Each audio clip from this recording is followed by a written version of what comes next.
Hi, my name is Chaewon Han. I am the class of 2029, and I'm here with Suzanne Ciani, who is a guest here today to help celebrate the Ilse Bing exhibition and to return to my alma mater. Since you were here from 64 to 68, what dorms did you move across dorms? Did you stay stagnant in one dorm? I started in Tower Court, and then I moved to Claflin and stayed in Claflin. That's where I am currently. I love Claflin. I love Claflin too. It's the best dorm on campus. And so, what kind of clubs were you in? Obviously, you were very involved with music, and so what other kind of organizations were you involved in? I was always in love with sports. So while I was here, I made it a point to take absolutely every sport that was offered. I did archery and fencing and diving and swimming, and I just did everything I could. So that was one of my main interests. I had a friend who was in the Shakespeare Club, so I would go to that. What else? I remember writing music for, I was involved in when the swimmers do water ballet. Synchronized swimming. Synchronized swimming. So one of my best classmates, who's still today my best friend, we were Wellesley classmates. And for a while, we were actually dating brothers. Oh my goodness. Yeah, mine went to Harvard, hers went to Yale. And but anyway, that was a long story. And she was a synchronized swimmer from Hawaii. And I remember doing a Greek play in Greek, doing the music to that play. I can still sing it if you want. No. Now, you've received the Alumni Achievement Award, and now you're here for the 150th celebration of Wellesley College. So kind of how does that feel? I'm so thrilled to be back here, and I'm so grateful to Wellesley for taking on one of my most important devotions in life, which is to the photography of Ilse Bing. And we're doing two things here. One, we're honoring Ilse by the opening of an exhibit of her photographs that I donated. I collected Ilse's work along with many other photographers. And Ilse, when I moved to New York, it was in 1974, and I was a starving, lost. I just was in love with New York, but I didn't know how to survive. And I did quickly turn my life around. And as a result of that, making money in advertising and television, I could start to collect. I collected photography. Since Ilse Bing seems to be a big part of why you're here and your exhibition as well, what was your relationship with her? I met Ilse Bing. Well, it's interesting about Ilse because she was born in 1899. So whatever year it is, you know how old she is. You just add a year. I went to New York in 1974. I met her in the 80s. So she was already 80 when I met her. And we collaborated on a piece of music when she was 88. And so this has been a deep lesson for me because she became my mentor. I was a woman in technology, and I didn't know any other women in technology. Ilse was not in music technology, but she was a creative. And her technology was photography. And we shared that passion for our work. And she just taught me, she made me realize that it was important that I respect my work. When a young woman, comes to a big city and it's overwhelming and you get distracted and there are so many things going on. And when I met Ilse, it was like coming to the altar of creativity. It was like, tell me about your work. now, what does like a day in your life look like? Are you still producing music? Do you kind of, I know you're touring right now, but what is kind of, what do you do to keep yourself busy during the day? Oh, it's what can I do to keep myself not busy?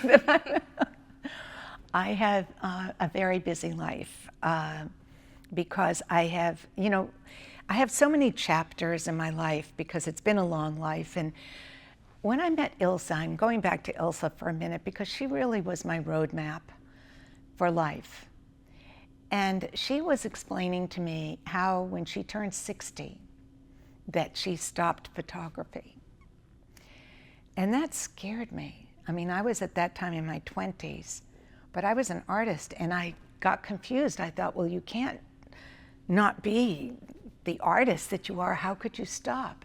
I didn't understand then that you can pursue different outlets for your creativity and that they're all related. She, at the age of 60, turned to poetry, turned to book writing, turned to collage.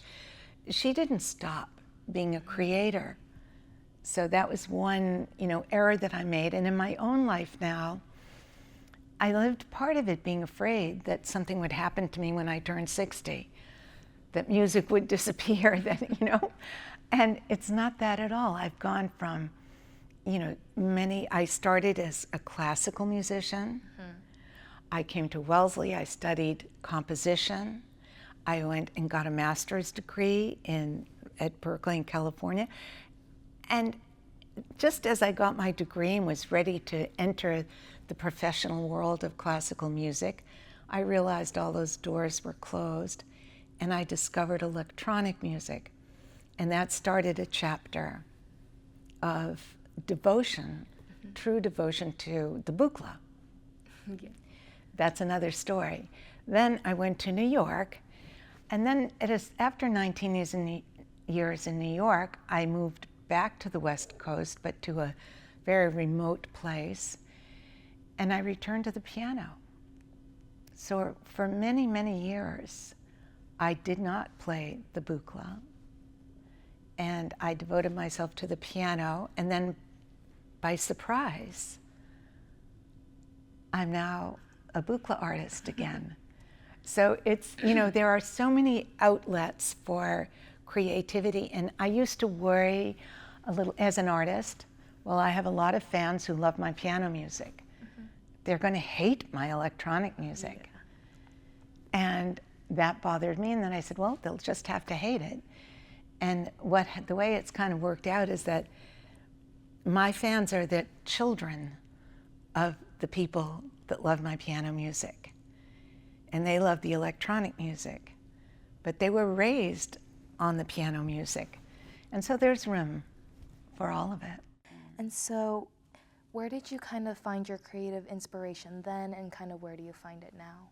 In my early days, I had a kind of, the ocean has always been a metaphor for me for the energy system mm-hmm. that I'm seeking, that space that's safe and kind of an empty canvas for your thoughts. And I like being on the shore, by the way. I'm not very good on the boats. But so out of the ocean came my music. And my compositional form came from the wave. So the shape of a wave. I mean, we were taught classical forms, but mine was more of an energy system, a wave that builds slowly and then releases. And so that became the energy system for my electronic music. Mm-hmm. And then I combined my electronic music with my classical background. And that was my first album, 7 Waves. So I kind of brought together two worlds at that point. Now I am devoted to the pure abstract world of the Buchla. It gets a little technical to explain more, but I relate it to even Ilse Bing. I think what attracted me to her early photographs were how romantic they were, how she would see in an unexpected place absolute beauty in a puddle on the ground, in the raindrops, in the light at night, a street lamp. And that spoke to me. Then she moved to New York after the war. The war was a huge interruption for her, as you can imagine. I mean, it completely wiped out her career. She had been a celebrated photographer. She had been invited to New York to do openings, and suddenly she arrived in New York and they threw all her, a third of her prints into the river because she came as a refugee after the war. And her photography changed. And I felt that too. I was a romantic. Where did my music come from? It came from the idyllic notion of a perfect world. And with electronics, I could make perfection. And with recording, I could make that. And that's where I started wanting to make a safe place for people to be in. And now I'm more abstract. And I can make noise. I mean, there are no rules. You're not obliged. I feel sorry sometimes for artists who get, they get established in a certain area and they have to repeat that, or they, and Ilse taught me that you don't need to be stuck in one identity. And it's okay to express yourself, however the passion comes. So you mentioned that you drew a lot of inspiration from your idealistic views and kind of how you envision the world as kind of trying to be perfect and peaceful. And I remembered you said during your time at Berkeley there were a lot of protests going on, and that even while you were playing the piano, like a rock flew through the window. So I was wondering if when you were trying to make music that reflected like an idealistic world, how did kind of like the outside turmoil affect kind of your creative process? Well, the idealistic music actually came after that. Okay. So I think that contributed to my need for a resting place. So at that moment, at Berkeley, I wasn't formed yet. I was a student, and I was still exploring and learning traditional techniques. I didn't have my own identity yet. I was looking for it. So I remember I would sit at the piano, and I knew I'd been taught harmony and counterpoint and how to do this and that. But I wanted to feel it coming from inside me. What did I want? And so I would sit for, days at the piano and hit one note and say, well, why should it go anyplace? Then I studied Indian music. Wow. Yeah, and that was different. amazing, very different. Because, the Western tradition is very based in reading and writing, and suddenly I'm in a new musical language where it's all done by ear, and it's all done without any writing. It's communicated verbally and passed on, with rags. And for me, the interesting thing was that its harmonic sense was based on kind of a drone. So the energy, instead of having Western music that moves harmonically, tonic, dominant, subdominant, tonic, development, it was based on pulling away from and returning to a basic pitch that was done by the tambura. So one instrument did the bottom, and then you moved away from it and to it, through these rag scales. And I use that system today. That's where my harmony comes from. It doesn't, also because I don't, even though I'm a pianist, I don't play chordal music with electronics. I don't use a keyboard, a traditional keyboard. And so it is very contrapuntal. I use sequences. Okay. Yeah. And so you're known as America's first synth icon, but kind of how did you come to discover that specific sound, and like what kind of made you continue to pursue it because you kind of discovered it, right? Yeah, I just happened to be in the right place at the right time. So I was in Berkeley. I met Don Buchla. I went to work for him when I finished my studies, and I immersed myself in, and that's what it takes, by the way.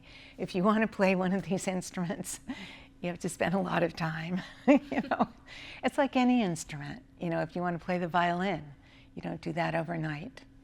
So it wasn't, but it was enjoyable. I don't know if playing the violin is enjoyable from the beginning, but Yeah. but the analog modular is a constant discovery. It's a feedback system. So you do something. It's a self-teaching system. There were no classes. There were no books. There were no manuals.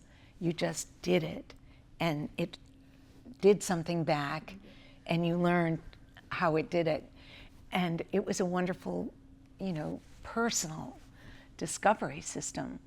And the other thing about Don Buchla was that he was original, and from the beginning he used quadraphonic sound because he realized that electronic sound isn't born in a specific physical location. It's not a physical source. It comes from a speaker. And the speakers, you can move the sound musically with the same voltages that you move everything else, the pitch, the timbre, the rhythm. So he integrated spatial movement. And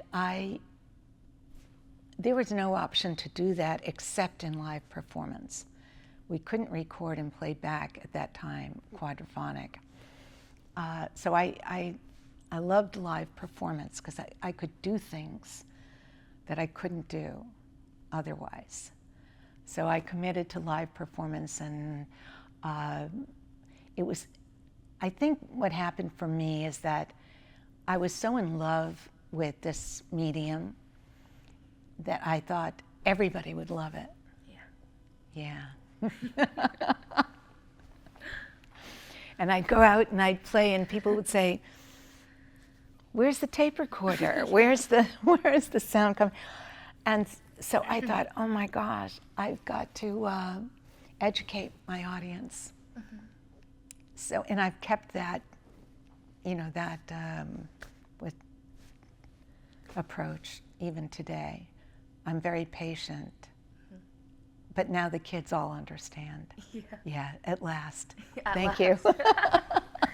You majored in music at Wellesley, and you were involved in lots of organizations here as well. And so how did those cumulatively kind of impact your musical journey? Specifically, how did my time at Wellesley impact my musical journey? Yes. Oh, many ways. You know, I guess they come down to like little moments of time brought to you by your professors, and usually in some punishing moment, you know, where they tell you you did something wrong or you didn't do something right, and you were forced to confront. I remember I had one teacher, it was counterpoint, and we were doing a paper on Bach, and we were supposed to write about the fugue. And I loved writing, and I wrote what they called purple prose. Of course, nowadays they just do it in ChatGPT, but I don't know. Write me a 10-page paper about Bach's. So I wrote this very elaborate, kind of cloudy verbiage about Bach, and I thought it was brilliant and wonderful, and he failed me. And I'd never been failed. And I thought, oh, what is this? Who is this man? Who is this man? And what did he want from me? And okay, and then I said, well, you know, what do you want? And he said, just tell me he wanted Hemingway, and I was giving him, you know, what's her name? Jane Austen, Tolstoy, whatever, right? So I rewrote the paper, and I just told the facts. You can do this, you can use a theme, you can use a counterpoint, you can expand it, you can shrink it, you can transpose it, you can do it backwards, you know, all these rules of counterpoint. And of course I got an A+, and plus it also taught me a lot about the manipulation of, you know, what composers do to work with the material. So when you're a composer, you know, there are so many dimensions to arrive at what you're going to create. Some of them are purely emotional, and some of them are tools and technical abilities that you have.